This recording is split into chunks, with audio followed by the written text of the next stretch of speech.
MAVAKAGA. Welcome back, everybody. This week, we're doing things a little differently. We're diving headfirst into the world of TV, but with a twist. A twist, you say? Exactly. Our source this time is straight from the people, a buzzing Reddit thread where everyone's spilling the tea on what they're watching, loving, and let's be honest, sometimes hating on. Oh, I love that. It's like eavesdropping on the best kind of water cooler chat. Think of it as a giant virtual watch party. We're going to uncover some hidden gems. Ooh, I like the sound of that. Maybe even settle some debates. Let's be honest, some of those comments can get spicy. You know I live for the drama, but honestly, this is pure gold. It's not just reviews, it's raw, it's real. You see how TV is hitting people, right now. Okay, so let's jump right into it. What's trending? What shows are making waves on Reddit? Well, first up, we've got The Day of the Jackal, Sky's new thriller. The hype is real with this one. Comparisons to Nolan. Mission Impossible. Even Bond. People are saying it's the most stylish spy thriller in years. Lots of love for the cinematography, edge-of-your-seat plot. One commenter even said it's got the best car chase since Baby Driver. Sold. That alone just bumped it way up my watch list. What about you? Have you seen it? Not yet. Too many shows, too little time, right? But it's definitely calling my name. Speaking of shows that are back and stirring up some strong opinions, The Diplomat. Season 2 is here, the fast-paced dialogue, the complex characters, people are hooked. Hooked, but some are feeling a little overwhelmed. One comment even asked, does it get any easier to follow? Like, whoa, that's intense. It makes you think, right? About different viewing styles. Is The Diplomat a show that demands your full attention, or can you kind of just kick back and enjoy it? Or some shows just built for binge watching, while others are meant to be savored? I think it depends on the viewer, too. Some people just thrive on complexity, on those shows that make you work a little. I totally get that. Okay, another show that's sparking debate. Disclaimer. Cate Blanchett, incredible as always, but the pacing, that's where things get interesting. Some are praising it for its uniqueness, its slow burn style. Others are finding it, let's just say, a little too slow. This ties into what we were saying about The Diplomat, right? Is it the show itself, or are some viewers just wired for more patience? Like, maybe we expect instant gratification from, say, action movies, but we're okay with a slower burn in a character-driven drama. Makes sense. It's all about expectations, isn't it? Okay, here's a fun one. A listener shared that Shrinking totally surprised them. Wasn't feeling the trailer, but the show itself. They're raving about it. The balance of humor and emotional depth seems to be hitting the spot. It's funny how trailers can be so misleading, right? They cram everything into a minute, try to be everything to everyone. But Shrinking seems to be resonating with those who appreciate a show that can make you laugh 1 minute and have you reaching for the tissues the next. I mean, who doesn't love a good crime, all right? All right, let's go deeper into some of the comments that really caught our attention. One viewer was admitting to feeling overwhelmed by The Diplomat's density, asking if it gets any easier to follow. That's a great example of what we were just talking about, active versus passive viewing. Some shows, like The Diplomat, reward close attention. You miss those little details, the layers. Others, they're more about pure entertainment, like the difference between reading a dense novel versus skimming a magazine. I do both, depending on my mood. Sometimes I want a challenge, other times I just want to zone out. Speaking of which, have you seen any comments about how people are actually watching these shows, like binge watching versus taking it slow, weekly releases? Oh, absolutely. There's definitely a conversation happening around binge watching fatigue. Really? Tell me more. Some viewers are saying they find it harder to stay engaged with shows that drop all at once. They miss the anticipation of a weekly release. That time to digest each episode, to speculate with other fans. See, I'm so torn on this one. I love the instant gratification of binge watching, but I do miss those water cooler moments. There's something to be said for savoring the experience, letting things simmer. Okay, here's one that's a bit of a bummer. One commenter was saying that season 2 of From feels like it's stalling. They love the first season, but now they're wondering if it's falling into that dreaded mystery box trap, where a show teases a big mystery but never delivers a satisfying payoff. Oh, I know exactly what you mean. It's frustrating, right? You invest so much time and energy, and then it's like, wait, is this going anywhere? It's like they're holding you hostage with the promise of answers. Are those answers ever coming? It makes you question the whole thing. Like, are they more focused on creating buzz than telling a coherent story?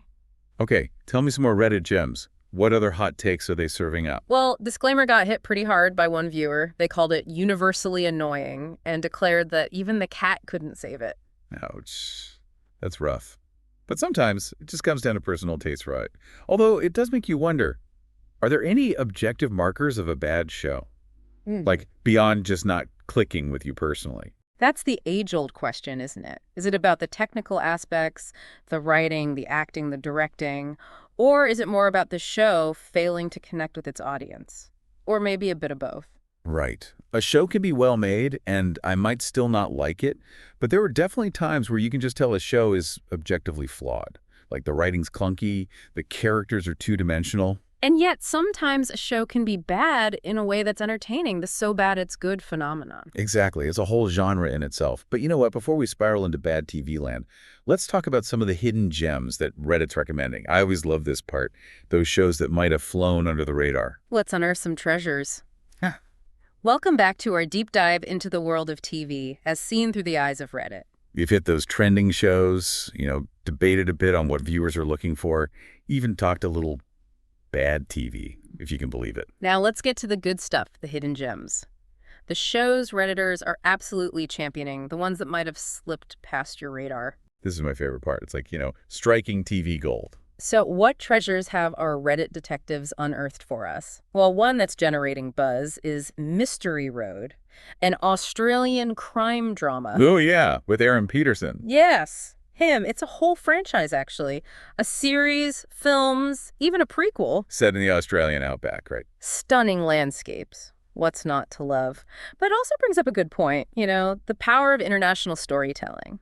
Mystery Road being a prime example. There's so much amazing content out there beyond Hollywood. What about you? Do you watch much foreign TV? Always on the lookout for something new, and honestly, some of the best TV I've seen has been from other countries. It's like a whole new world opens up, different perspectives, storytelling styles. Keeps things fresh, right? Absolutely. Plus, you discover some incredible talent you might never have found otherwise. Now, for something completely different, Detectorists, a British comedy about, metal detecting. Okay, that sounds adorable. It is. Really gentle, heartwarming. Redditors are praising it for those quirky characters, the quiet humor, the little moments of joy. Sometimes you just need a show like that, especially these days. Exactly. Something calming, positive, an antidote to all the, drama. I'm with you there. My go-to comfort watches are usually Ted Lasso, Great British Bake Off. Wholesome, heartwarming, just a good feeling. Makes you believe in humanity again. Exactly. But speaking of feeling good, Brooklyn Nine-Nine is still going strong on Reddit. Maybe not a hidden gem, but a classic for a reason. The writing, the characters, plus they tackle some real issues without losing that humor. And it's found a whole new audience thanks to streaming. It's interesting, isn't it, how those platforms give comedies a second life? Like rediscovering an old friend. Okay, let's switch gears to a genre Reddit can't get enough of, true crime. There's buzz around a docuseries called It's Florida Man. Oh no, what happened now? Well, it dives into the, shall we say, unique world of Florida crime.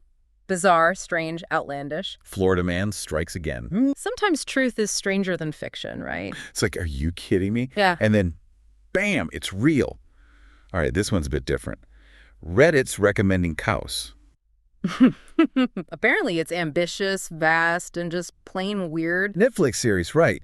Darkly comedic, reimagining Greek mythology.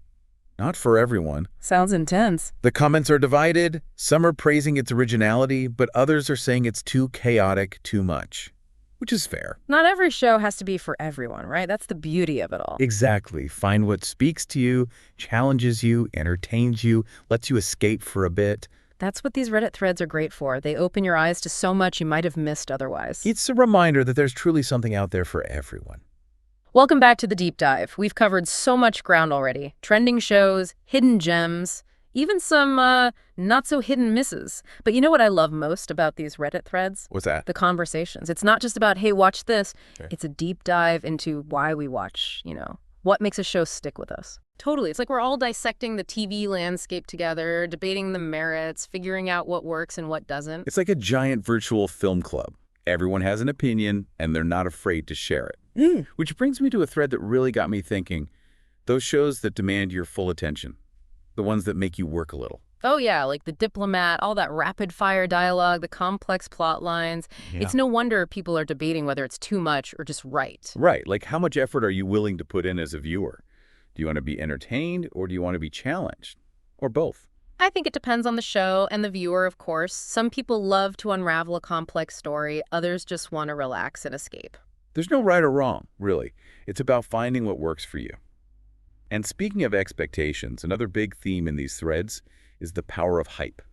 Like, when a show generates so much buzz, can it ever live up to it? From Us is a great example. Season 2, lots of people were let down after how much they loved the first season. It's like that saying, you can't please everyone.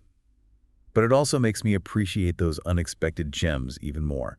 The shows that sneak up on you and just blow you away. Speaking of which, have you seen Agatha All Along? The WandaVision spinoff. Yeah. It kind of flew under the radar at first, but now people are raving about it. The writing, the humor, Katherine Hahn is just brilliant. It's so cool how even within a massive franchise like the MCU, you can still find these little pockets of originality. There's always something new to discover. Okay, shifting gears a bit. Something that really resonated with me in these threads is the importance of comfort watches, especially now, with everything going on. People are recommending shows like Superstore, Modern Family, Ted Lasso, those feel-good shows. It makes you wonder, why are these shows so appealing right now? Is it just escapism, or is there a deeper need for comfort, for connection? Such a good question. It's like we're all craving a little bit of hope, a reminder that things can be good. Maybe it's both. A little escape, a little reminder that we're not alone. Well, I think we've covered a lot of ground today. Trending shows, hidden gems, those thought-provoking conversations that make these Reddit threads so special. What's your biggest takeaway? Honestly, it's the passion. People love their TV, and these threads are proof of that. They dissect it, they analyze it, they celebrate it. It's a beautiful thing. I couldn't agree more. It's been a blast exploring all of this with you. But before we go, we want to hear from you.